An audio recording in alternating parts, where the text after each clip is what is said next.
Olá, minha gente. Eu sou Bonifácio Coladino. Sejam bem-vindos ao canal Simulado Detran Online. Aqui você treina, aprende a passar na prova de primeira. Vamos juntos nessa jornada. Olá, prontos para mais uma exploração aqui com a gente? Hoje nosso foco é um tema que mexe com todo mundo. As leis de trânsito brasileiros. É um mundo, né? E para guiar nossa conversa, a gente pegou um material super prático, o Simulado Gabaritado Detran. 50 questões de trânsito do Bonifácio Colatino. Muita gente usa isso para estudar, para CNH, para se atualizar. Mas assim, a ideia não é só ficar no pergunta e resposta, sabe? A gente quer mais. Queremos cavar fundo e tirar dali o que é essencial mesmo. Entender o Sistema Nacional de Trânsito, a documentação básica, as infrações mais comuns e até umas regras novas que, olha, podem surpreender. Vamos nessa, desmontar essa caixa. Vamos sim. E é super importante isso que você falou. Porque, conhecer essas regras não é só para passar numa prova. É sobre segurança no dia a dia. É sobre como a gente convive nesse espaço que é o trânsito, que, vamos combinar, às vezes é bem caótico. E tudo isso funciona dentro de uma estrutura maior, o Sistema Nacional de Trânsito, o SNT. Basicamente, tem os órgãos que criam as regras, tipo o CONTRAN, sabe? Tem os que executam, como os DETRANs de cada estado, os que fiscalizam na rua mesmo, polícia, agentes, e ainda onde a gente pode recorrer das multas. É esse sistema todo que faz a coisa andar. A carteira de motorista, o que ela realmente significa? Na prática. Bom, com ela, você pode dirigir os veículos para que você foi habilitado, né? E o mais importante, em todo o Brasil, não é só no seu estado. É uma licença nacional. Exatamente. Uma licença para operar uma máquina que exige a responsabilidade, né? E junto com a CNH do motorista, tem o documento do carro, o licenciamento anual. Esse é obrigatório para todo e qualquer veículo, carro, moto, até reboque. É aquele certificado que a gente renova todo ano, geralmente lá no Detran do estado. Ele prova que o veículo está em condições de rodar, seguindo as normas de segurança, de emissão de poluentes. Entendi. Então, CNH e licenciamento. A dupla é essencial. Ok. Mas e aí? Digamos que a pessoa tem tudo certinho. CNH válida, licenciamento em dia, mas é parada numa blitz e, sei lá, esqueceu a carteira em casa. O que acontece? E complica. Mesmo estando tudo regular no sistema, a lei exige o porte dos documentos obrigatórios. Se não estiver com eles, é infração. Leva multa e, pior, a retenção do veículo. Retenção. Quer dizer que o carro fica ali, parado. Isso. Até alguém trazer o documento ou a situação ser regularizada. Não adianta só ter, tem que portar, levar junto. Entendi. Tem que andar com eles. E tem uma nuance interessante aí. Imagina que você perdeu a CNH física, ou plástico mesmo. Isso não te deixa automaticamente inabilitado, como se tivessem caçado sua carteira, entende? Não. Não. Se no sistema do Detran sua habilitação está válida, você continua habilitado. Claro, tem que pedir a segunda via, resolver a burocracia, mas o problema legal imediato, se for parado, é a falta do porte, que gera a multa e a retenção que a gente falou. A validade da habilitação é uma coisa, o porte do documento é outra exigência. Faz sentido. É bom saber dessa diferença. Bom, saindo um pouco da papelada, vamos para o comportamento no trânsito. Infrações. Nossa, aí o campo é vasto, né? Vasto e cheio de detalhes. Por exemplo, uma coisa que talvez não seja o dia a dia da maioria, mas está na lei. Organizar ou participar de competição na rua. Tipo racha. Além do perigo óbvio, a lei pega pesado se a pessoa for reincidente, né? Pega muito pesado. Se o condutor for pego fazendo isso de novo em menos de um ano, a multa é aplicada em dobro. É uma sinalização clara de que esse tipo de comportamento é inaceitável. Totalmente. E falando em proteger quem é mais vulnerável, tem uma regra sobre crianças em moto que é muito séria. Sim, essa é crítica. Transportar criança menor de 7 anos em moto ou motoneta, isso não é uma multa comum, não. É infração gravíssima. E a consequência é suspensão do direito de dirigir. Suspensão? Direto. Direto. A lei é taxativa aqui. Mostra a gravidade que o legislador vê no risco para a criança numa moto. Não tem meio termo. É, segurança infantil em primeiro lugar. Faz todo sentido ser rigoroso assim. Outro ponto crítico e, infelizmente, muito comum ainda, dirigir depois de beber. A lei mudou bastante, ficou mais dura. Tem aquele limite que separa a infração administrativa do crime de trânsito, né? Qual é mesmo? Só embriaguez típica que configura crime. A física comum sugeriu que o motorista misturar álcool e medicamento ou vimo, ou beber durante o serviço pode, e sem ter o limite de direção com o estado de embriaguez, já configura o crime. E a outra situação? Só embriaguez atípica é um termo que o Estatuto do Trânsito não usa, mas que é preciso entender para não cometer o desrespeito a quem não tem ou não pode controlar. Por exemplo, um bêbado que surja do nada e bate em seu carro. O que vai acontecer é que não a teremos como Parateu Michel, rodar aquele vídeo e condenar o motorista, já que o condutor de casa desconhecia que aquele cidadão estava embriagado ou imobilizado no local. Essa é a crítica do estado da pessoa. A gente, quando vai confraternizar, é sempre bom saber que pelo menos um carro tem alguém sem direção em estado de embriaguez. Aqui para o Rio tem uma excelente opção de carro chamado e hoje em dia tem um outro muito bacana, que é o Easy. O limite para configurar crime é a concentração de 6 decigramas de álcool por litro de sangue, ou o equivalente no teste do bafômetro, que é 0,3 miligramas de álcool por litro de ar alveolar. Acima disso, a coisa muda de figura, deixa de ser só uma multa pesada e vira processo criminal mesmo. Importante ter isso muito claro. As consequências são sérias demais. E é interessante ver como as infrações também cuidam do impacto nos outros, né? Não só do risco para quem dirige. Por exemplo, aquela coisa chata de jogar água ou detrito nos pedestres ou em outros carros. Pode parecer pequeno, mas é falta de respeito. E é infração. É infração média. Rende 4 pontos na carteira. Mostra uma preocupação com a civilidade no trânsito. E pensando nas cidades hoje com mais bicicletas, as regras para proteger ciclistas ficaram mais fortes. Sim, eu vi algo sobre isso. Estacionar em ciclovia. Exato. Estacionar em ciclovia ou ciclofaixa agora é infração grave. E tem mais. Não reduzir a velocidade ao passar por um ciclista é infração gravíssima. Gravíssima, uau! Enfim, isso reflete uma adaptação da lei à realidade, né? Mais bikes na rua, mais necessidade de proteger quem está pedalando ali no meio dos carros. Totalmente necessário. E tem aquela infração clássica de cidade grande, que irrita todo mundo. Qual? Parar o carro bem no meio do cruzamento, sabe? O sinal abre para você, você entra, mas o trânsito não anda e você fica lá trancando tudo quando o sinal fecha. Ah, o famoso fechar o cruzamento. Sim. Isso. E parar em viaduto, ponte, túnel ou na contramão. Tudo isso é o quê? Infração média. Parece pouco, mas imagina o transtorno que causa, né? Às vezes, na pressa de avançar um pouquinho, a pessoa piora o congestionamento para todo mundo e ainda leva a multa. É o tipo de coisa que depende muito da consciência de cada um, né? Com certeza. Mudando um pouco de assunto. Vamos decifrar a sinalização. As faixas na pista. Aquela faixa amarela, geralmente no meio da via. Para que ela serve? A amarela é um divisor de águas, literalmente. Ela separa fluxos de tráfego que estão indo em sentidos opostos. Ah, então se tem amarela no meio, é mão dupla. Exatamente, é o sinal de alerta. Vem carro na direção contrária, tem que ficar ligado. E a branca? A gente vê bastante também. A branca tem outras funções.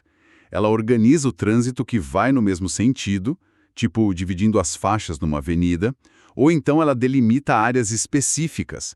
Pode ser a marcação de onde pode estacionar, a faixa de pedestre, a linha de bordo na lateral da pista. A cor é a chave. Amarela para sentidos opostos, branca para o mesmo sentido ou outras demarcações. Entendido. Amarela. Cuidado, mão dupla. Branca. Mesmo sentido ou demarcação. E a comunicação não é só visual, né? O agente de trânsito usa apito, tem uns códigos, 2 silvos breves, o que significa? 2 silvos breves é ordem de parada. Parada obrigatória para o veículo. É um comando direto do agente, tem que obedecer na hora. Um apito curto seria para seguir, né? E um longo para diminuir a velocidade. Isso, geralmente é essa convenção. Um silvo breve é siga, 2 breves é pare, um silvo longo é diminua a marcha. Se a gente junta tudo isso, placas, faixas, apitos, gestos do agente, a gente vê como a comunicação no trânsito precisa ser clara, padronizada. Senão, vira um caos completo. Exato. E falando em organização e evitar caos, quando alguém está te ultrapassando numa estrada, qual a sua obrigação? Ah, essa é clássica. Tem que facilitar, né? Exatamente. Facilitar a ultrapassagem, manter a velocidade ou até reduzir um pouquinho se for seguro e ficar na sua faixa. Nada de acelerar junto ou dificultar. É questão de segurança e de fluidez. Parece tão óbvio, né? Mas na prática... Pois é. Outra coisa básica, mas que ainda gera dúvida. Uso do farol baixo. Quando é obrigatório? À noite, sempre. Mesmo com poste de luz aceso na rua, né? Isso. À noite, sempre farol baixo aceso. E durante o dia? Durante o dia, em túneis, com certeza, e em rodovias. Todas as rodovias, certo? Perfeito. Durante o dia, obrigatório em túneis e em todas as rodovias, de pista simples ou dupla, para ser visto. Ajuda muito a evitar acidentes. Ver e ser visto. Fundamental. E tem uma situação que exige atenção máxima de todo mundo. Ouvir sirene e ver luz piscando de ambulância, bombeiro, polícia.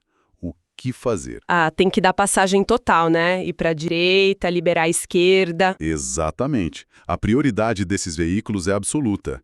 Então é dever de todos os outros motoristas sair da frente, ir para a direita, liberar a faixa da esquerda e, se precisar, até parar o carro para eles passarem.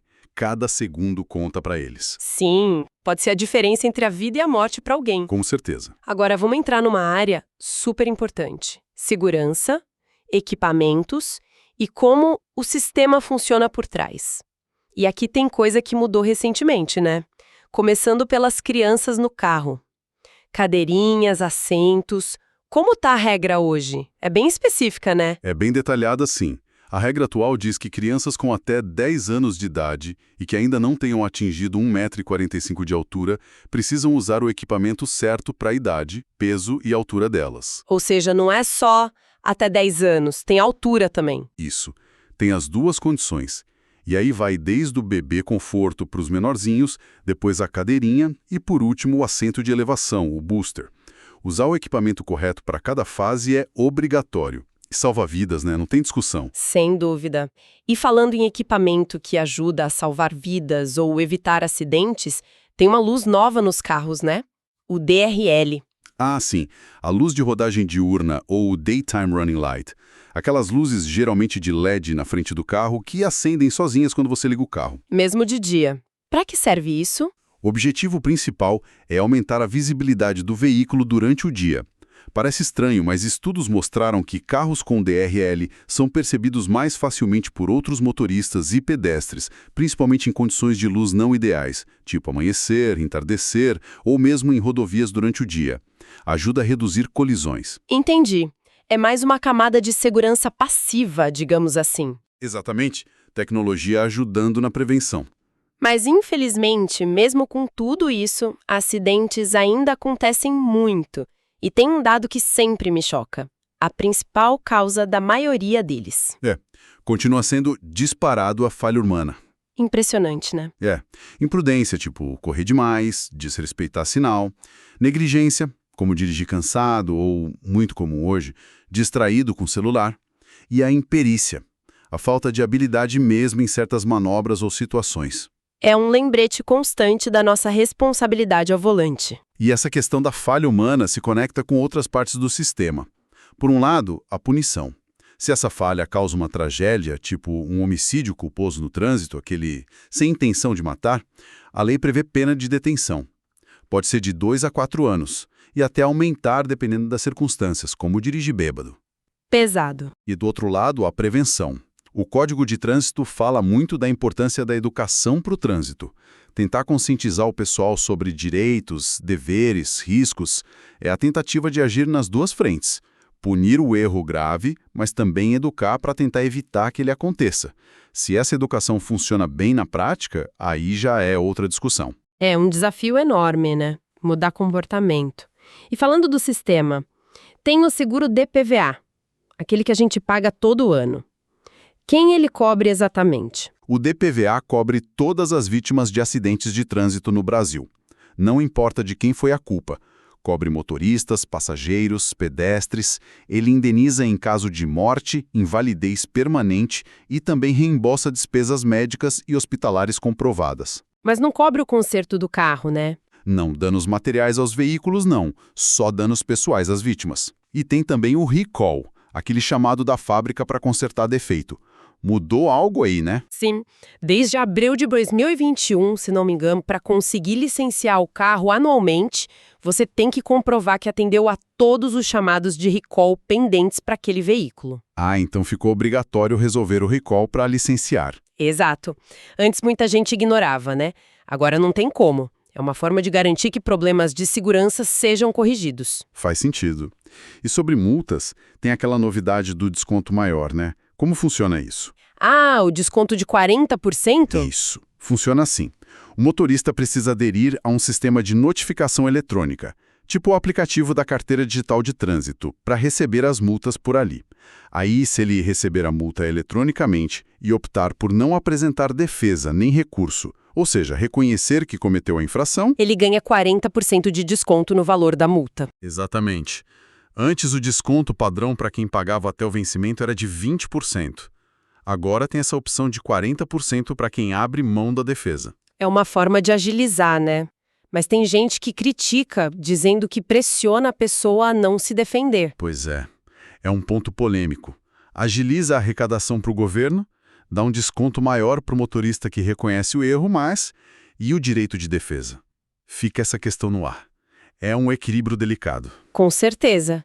Bom, para a gente ir fechando, vamos pegar uns pontos mais específicos, talvez menos conhecidos. Vamos lá. Vaga de estacionamento para idoso. Basta ter mais de 60 anos para usar? Não.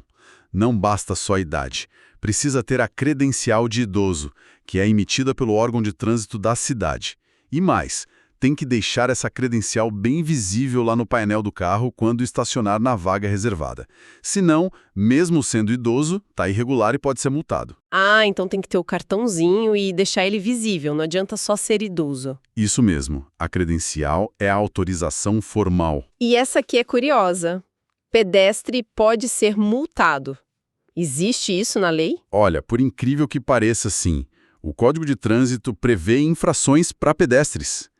Por exemplo, atravessar fora da faixa ou da passarela se ela estiver a menos de 50 metros. Tinha até um valor de multa previsto, metade de uma infração leve. Mas alguém já viu um pedestre ser multado no Brasil? Na prática, é raríssimo, quase impossível.